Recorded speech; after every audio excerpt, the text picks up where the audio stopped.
Hola a todas y todos, soy Fabrizio Lorusso, Trotamundos Político, videocolumna aquí en el canal del amigo Jesús Escobar. Hoy vamos a tratar el tema de los homicidios y feminicidios en el país, a la luz de los datos que publicó el 3 de agosto el INEGI, Instituto Nacional de Estadísticas y Geografía, en el reporte de resultados 28-26 sobre defunciones por homicidio. Documento de 14 páginas que reúne resultados preliminares para 2025 y tiene por objetivo, dice, proporcionar información de mortalidad de la población y sus causas, ¿no?, para contribuir al conocimiento de la dinámica demográfica con énfasis en las defunciones identificadas como agresiones, ¿no? El homicidio doloso se considera como uno de los principales indicadores de violencia a nivel nacional e internacional porque tiene una cifra negra o subregistro relativamente bajo respecto de otros crímenes violentos como robo, asalto, privación de la libertad, que implican sí violencia física directa en contra de víctimas, pero no siempre tanta claridad o denuncia de quiénes son las víctimas, si están desaparecidas por ejemplo, o claridad en cuántos robos con violencia, asaltos hubo. También se miden, también contribuyen a la percepción y datos reales sobre violencia, pero el homicidio ha pasado a ser un poquito el PIB, el Producto Interno Bruto para la economía, es un poco el homicidio doloso y feminicidio para el tema de violencia en un país, o al revés, de pacificación en un país. Claro que hay muchos más indicadores, ¿no? Hablamos de desapariciones, hablamos de fosas clandestinas, hablamos de indicadores de otros delitos, pero ese ha pasado a ser el comparativo internacional más importante. Es su importancia comparativa, mediática y política. En materia de seguridad ciudadana, política pública y estimación de la violencia es indudable, aunque yo la matizo diciendo que el análisis de la violencia no se puede basar solo en eso. El homicidio en México también, otro motivo porque se usa mucho ese indicador y en las mañaneras, en las entidades federativas, etcétera, pues las autoridades salen mucho a, ya sea a presumir o a justificar el dato si es negativo, y presumir si es positivo, eso. Cuántos homicidios dolosos, feminicidios ha habido, porque también es continuo y consistente, al menos por parte del INEGI desde 1990. Esto permite comparar los datos a lo largo del tiempo, por lo que la percepción general, la interpretación de los datos y los mismos anuncios periódicos de las autoridades acerca de este fenómeno suscitan también debates encendidos, valoraciones, expectativas sociales, políticas, pero también intentos de maquillaje y manipulación de números o narrativas alrededor de. El homicidio y feminicidio, es decir, el asesinato de una mujer por razones de género, representan los máximos atentados contra la vida, además de ser, digamos, delitos graves, sancionados teóricamente cuando no caen en la impunidad, con largas condenas a prisión e inclusive con la pena de muerte, todavía vigente para ciertos casos en varios países, como por ejemplo Estados Unidos, China, Irán, Arabia Saudita o Vietnam. El INEGI estableció entonces que para 2025 en México se registraron preliminarmente 27.989 presuntos homicidios, en 2024 fueron 33.550. Los años con más homicidios, con cifras superiores a los 36.600 asesinatos, fueron 2018, 19 y 20, después de los cuales comenzó un lento descenso que ahora se ha vuelto más pronunciado. El dato preliminar del 25 representa una baja interanual del 16% respecto del 24, superior a la última baja significativa en historia reciente, que fue del 13.2% entre 2013 y 2014, mientras que mucho más tímida, pero todavía relevante, fue la disminución del 6.7% entre 2021 y 2022, que estabilizó la cifra alrededor de los 33.000 asesinatos intencionales entre el 22 y el 24, ¿no? Entonces ahí teníamos un pico del 18, 19, 20, de 36.000, una baja progresiva a 33.000, un poquito menos, una subida en el 24, año electoral, donde también se dan estas coyunturas de aumento de la violencia, y una baja sostenida de ahí en adelante, la más marcada este último año, ¿no? La más marcada en más de una década. Esto resumiendo los datos, digamos, más fehacientes no son los definitivos de diciembre, pero prácticamente casi siempre tienden a coincidir en la tendencia del INEGI, que ahora vamos a ver los otros datos que han circulado y por qué un poco nos confunden, no tienen una utilidad de informativa sí, pero también política. La tasa en 2025, o sea, la tasa de homicidios cada 100.000 habitantes, o sea, la proporción sobre la población, bajó un 17% respecto del 24, también un dato positivo, y fue de 21.4 homicidios cada 100.000 habitantes. El año anterior, 24, era de 25.8. Para finales de este año, INEGI no va a generar estadísticas definitivas, ¿no? Pero ahí no discrepa tanto. La tasa se calcula con base en una población estimada de CONAPO, 130.667.929 personas al 30 de junio del 26 en México, en términos de la tasa por cada 100.000 habitantes. Ahora, según datos de Inside Crime, que es un portal temas de seguridad de Estados Unidos, pero son datos que se pueden manejar sobre tasa cada 100.000 habitantes de homicidios, pero para otros países, comparando un poco entonces de qué se trata, ¿no? Cómo está México respecto de otros. Estos son datos un poco más bajos, pero para México esta tasa de 20, alrededor 21, es similar a la registrada en 2013 o 16. Y con otros países es cercana a la de Brasil de 19.2, de Belice de 21.8, superior sin duda a la de Perú y Uruguay, que están en 10.7 y 10.3, de Estados Unidos, que está en 4.1, y Canadá 1.6, e inferior a los países más violentos de la región, claro, 68 la tasa en Haití y Ecuador con 59. La Organización Mundial de la Salud utiliza de manera referencial una tasa de 10, como la que mencioné ahí de Perú, Uruguay, o más homicidios, o sea, si es superior a esa, para clasificar una situación ya preocupante de violencia social, como una epidemia o violencia endémica, o sea, la que rebasa niveles de convivencia normal y adquiere el comportamiento de una epidemia de salud pública. Y es considerada internacionalmente en seguridad, en temas de protección ciudadana, etcétera, como preocupante indicador de crisis, ¿no? Bajo este criterio, solo República Dominicana, Paraguay, Chile, Argentina y El Salvador, en este orden, clasificarían entre los países más pacíficos por debajo de aquel umbral. Recordar que estamos hablando de promedios. Hay estados, ciudades de Estados Unidos que son más violentas que entidades enteras de México.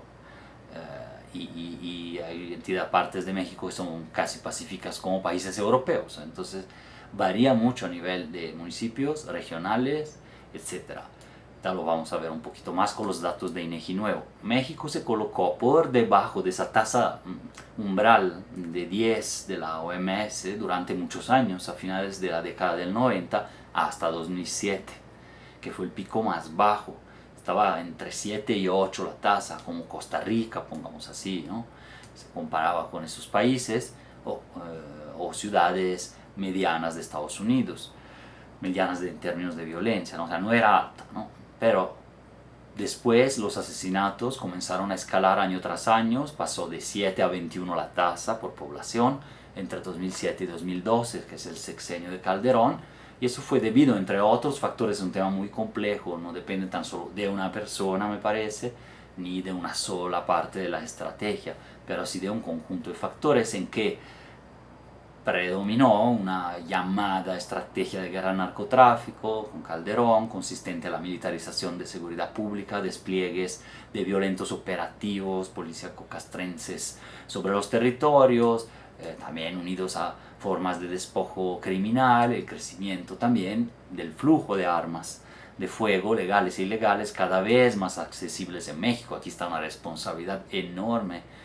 no tan solo de los gobiernos nacionales, sino también del propio Estados Unidos, de donde principalmente proceden armas adquiridas legalmente también, o por goteo que pasan la frontera, y también armas ilegales europeas y estadounidenses, entre otros factores que podríamos mencionar relacionados con desigualdades, con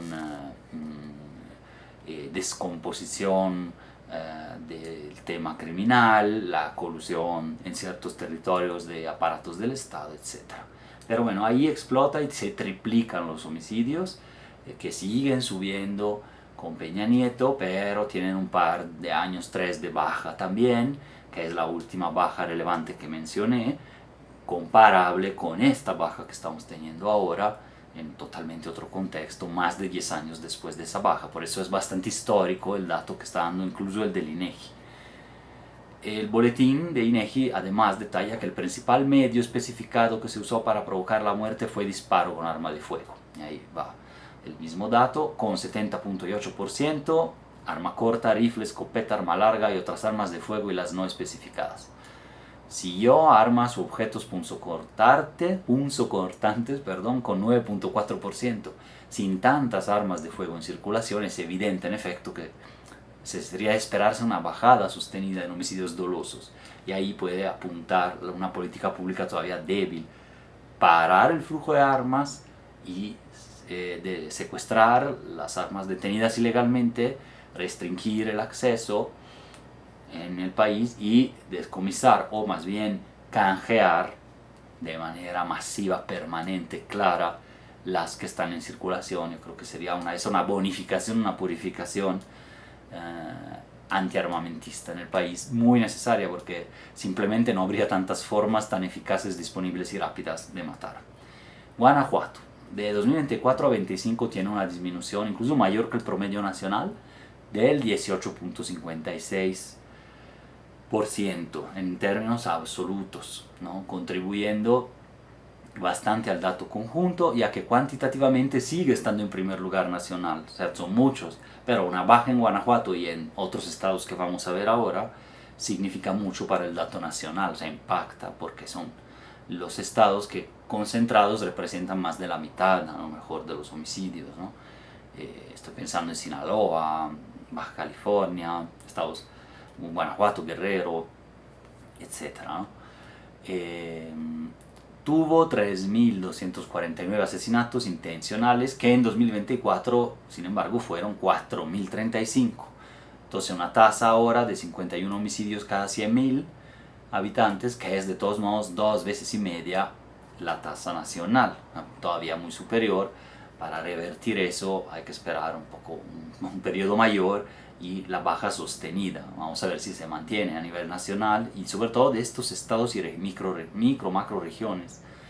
Las diferencias entre regiones y estados son notables, ¿no? Las tasas más bajas: Yucatán tan solo 2 cada 100.000 habitantes, Coahuila 3, Durango 6, Chiapas 7, Querétaro 7, Ciudad de México 9, Campeche 9, Tlaxcala 9. Esas son las que están abajo del umbral de 10 de la OMS ya mencionado, pero las más elevadas son muy elevadas todavía. De hecho, hay municipios que tienen 100, 200 cada 100.000 habitantes de asesinatos, ¿no?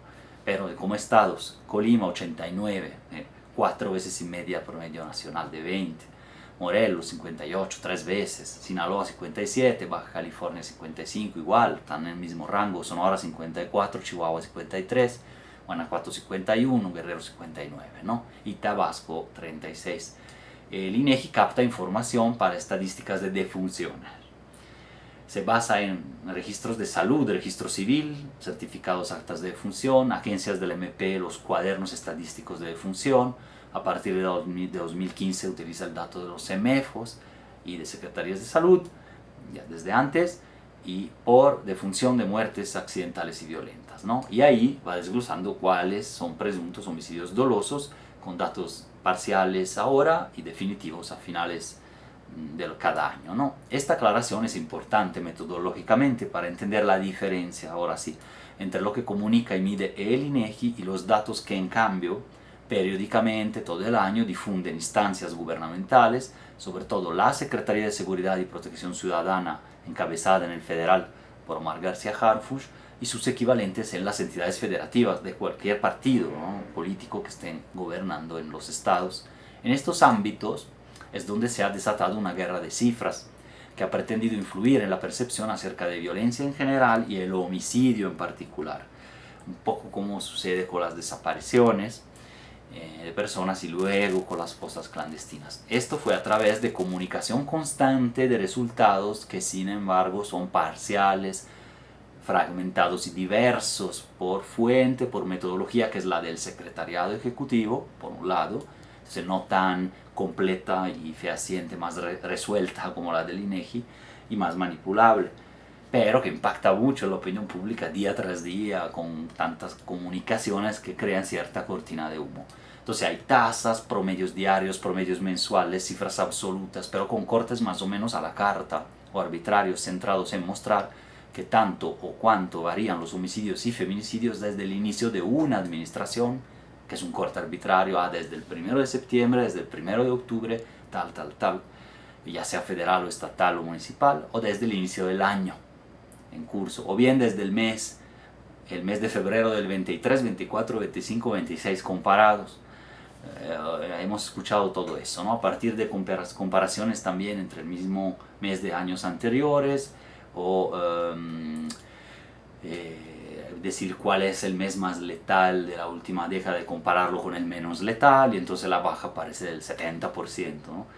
En este sentido, dependiendo del corte temporal o el mes comparado, las disminuciones comunicadas por ejecutivos o estancias propiamente de seguridad a lo largo y ancho del país han estado variando entre 20, 40 hasta 60 y más por ciento de disminución, ¿no? O sea, depende. Pero lo que más han logrado es confundir bastante, ¿no?, la opinión pública para impactar en percepciones. Y es que en estos casos los balances así o cortes parciales, particularmente optimistas, utilizan instrumentalmente los datos de incidencia delictiva que proporciona el Secretariado Ejecutivo del Sistema Nacional de Seguridad Pública, que se basan a su vez en información enviada por las fiscalías estatales. Nuevamente el tema de las fiscalías, que amerita una reforma profunda, tanto para el tema de los delitos en general, el tema de las colusiones, en el nivel local sobre todo, los desaseos federal, local de las fiscalías, los datos de desaparición de fosas y nuevamente aquí también el tema de los homicidios, ¿no?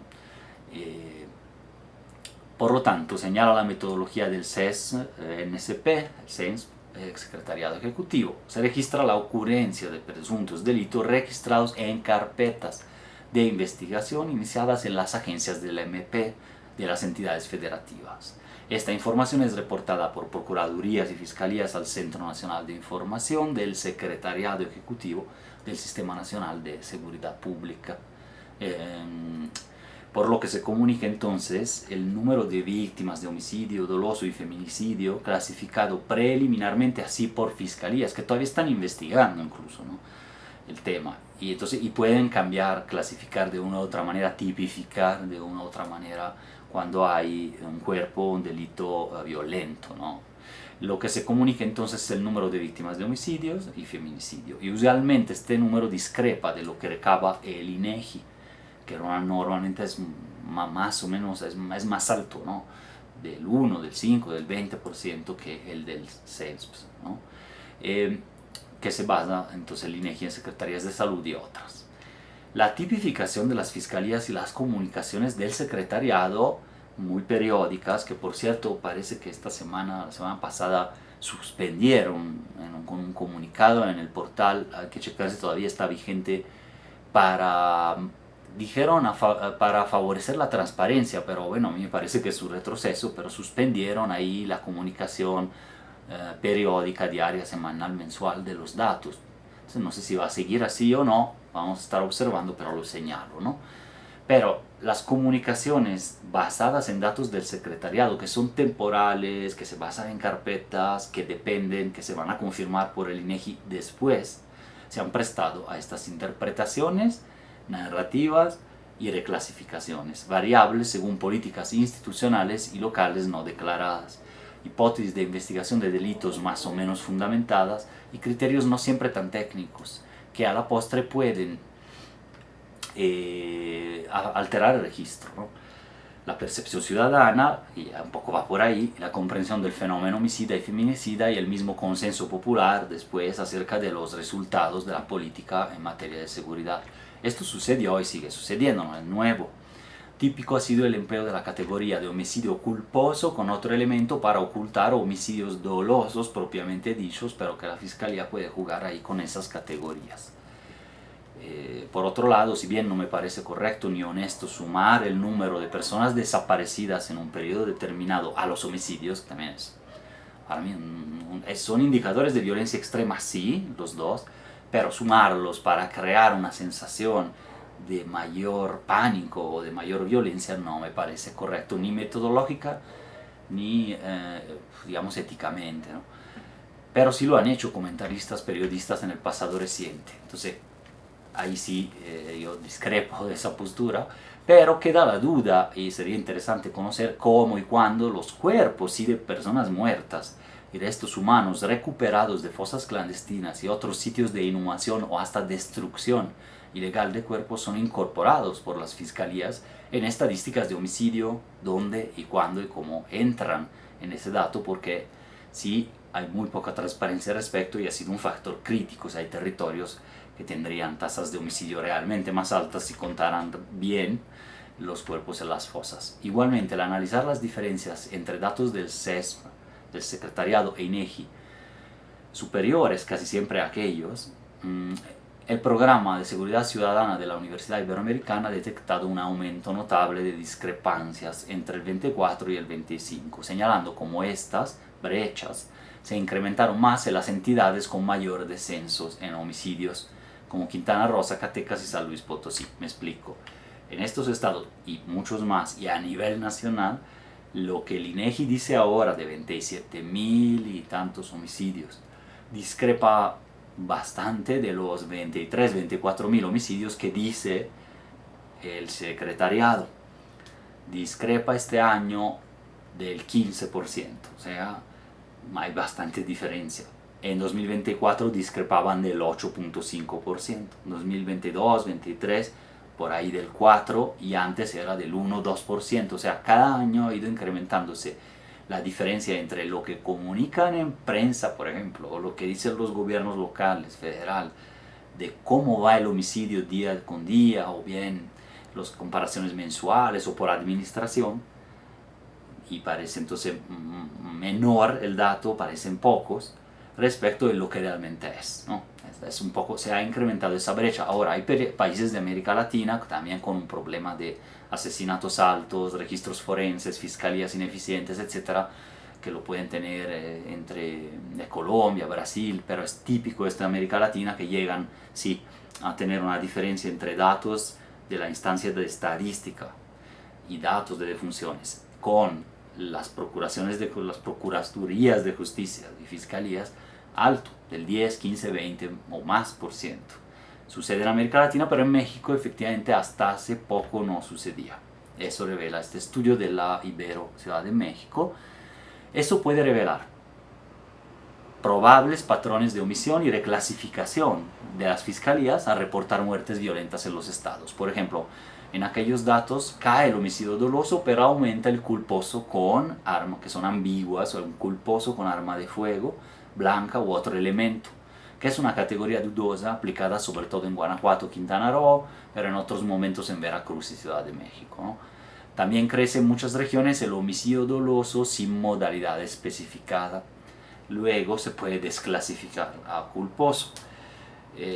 Sin hablar esto de los cuerpos en fosas clandestinas. Entonces todo eso no abona a la transparencia. Es una evidencia que han bajado los homicidios, me parece, según el INEGI, pero los datos del secretariado y la manera de comunicarlos, como mes con mes, sí han creado versiones un poco alternativas que incluso las oposiciones políticas, por ejemplo, al gobierno federal, aprovechan, ¿no?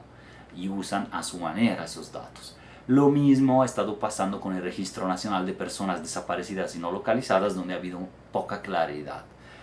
Una cuota importante de responsabilidad por la mala o facciosa captura de entradas, datos, fichas, detalles en cada caso, homicidios, feminicidios, pero también desapariciones, ha sido responsabilidad de las fiscalías estatales y la federal, ya sea por motivos de incompetencia, desaseo institucional o más o menos veladas intencionalidades de manipulación de datos ante particulares coyunturas internas, externas, internacionales, políticas, sociales, electorales, etc. Eso es funcional a cierto tipo de gobernanza, podemos decir, del fenómeno y la narrativa de la violencia, pero que no abona a su comprensión real y a la percepción, pero que luego la población en realidad en los territorios siente, ¿no? Si es verdad o no, y en su propia piel si es así. cómo las fiscalías han sido reformadas en el sentido de la autonomía. En realidad esta ha sido mal entendida y no está funcionando como se planteó. Se puede sospechar que pues, entre gobiernos estatales y fiscalías haya a veces cierto acuerdo tácito o menos tácito para cómo desclasificar, interpretar y comunicar el tema tan delicado de la violencia medida por homicidios dolosos, feminicidios y o desapariciones también, ¿no? No sería tan descabellado pensarlo. Entonces ahí es otra vez el tema de reformarlas y exigirles, más que exigirle a las víctimas o a ciertas otras instancias, depende bastante de las fiscalías, el dato de desapariciones y el dato de homicidios, feminicidios. Por todo lo anterior, el tema se ha aprovechado políticamente para unos y otros, gobiernos, oposiciones, en federal, en los estados, para mostrar y ocultar a la vez logros y áreas de oportunidad, pero no con estos tonos, sino tonos cada vez más de catástrofe, estruendosos, propagandísticos o bien de enorme éxito superior luego a los datos finales. Los datos muestran una baja que mata relatos, se dice, ¿no? El dato muestran una baja histórica en los homicidios y feminicidios del país. Sin embargo, la disminución no refleja las tendencias regionales como tal y algunos estados en donde crece, y una tendencia de larga data estable que ojalá se consolide, ni los altos porcentajes de baja que se registraron con datos del secretariado y promedios temporales, mensuales o diarios. O sea, sí hay una brecha entre lo que dice el secretariado y el INEGI. Eso serían un poco las áreas de atención y las fosas, como mencioné, y los cuerpos. Se crearon altas expectativas entonces a través de comunicaciones gubernamentales, también aquí en Guanajuato, ¿no? A nivel estatal no importa tanto el partido como tal, creo que es un mecanismo hasta histórico de esto. Se crearon altas expectativas sobre la baja de un 60-70% en homicidios, que tampoco se dio, porque aquí es del 18,5%, muy buena respecto de lo anterior, pero todavía no suficiente, ¿no? Es decir, también cómo poder ver el vaso medio vacío o medio lleno, ¿no? Pero en este caso conviene tratar con sensibilidad los datos y entender que todavía falta bastante para disminuir sostenidamente la violencia, ¿no? Y eso lo desmiente y llega el INEGI como a dar una pauta a ese debate y a esa comunicación. Por otro lado, son claramente manipuladoras y tendenciosas las notas, fichas informativas de medios corporativos y sectores de oposición que pretenden demostrar que la violencia y los delitos graves solo aumentaron así no más, que todo está peor, debido a la incompetencia y colusión del gobierno de Claudia Sheinbaum, y luego salen las etiquetas del narcogobierno, etc. Este tipo de cobertura, por así decirlo, basada en mala fe, fake news, fake data, y también manipulación de los mismos datos que sí son, digamos así, la aproximación más certera a la realidad que tenemos, sobre todo los de INEGI, pero también los del secretariado, que son con otra metodología y otro fin. Pero esa manipulación pues ha tenido fines también de golpeteo político, que no abona para nada al debate público sobre un tema tan delicado, y tiene funciones despistantes para campañas ya en curso, ensayadas, de desprestigio y miedo, preparatorias de planteamientos securitaristas, ¿no?, con base en el miedo, y manoduristas, como se dice, para venideras próximas elecciones o campañas políticas. Esto es todo por hoy, nos vemos la siguiente semana. Un abrazo a todos y todas.